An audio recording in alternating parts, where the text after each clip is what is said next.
Next item on the list to tear down is this lawnmower motor.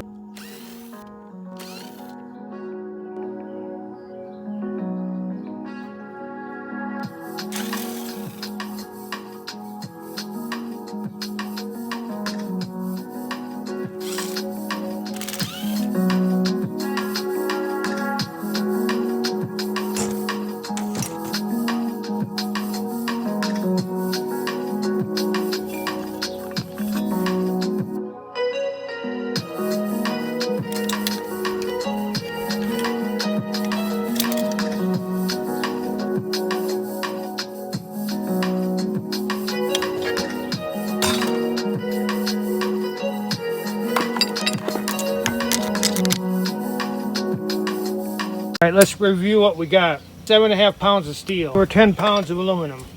We got a microscopic amount of brass.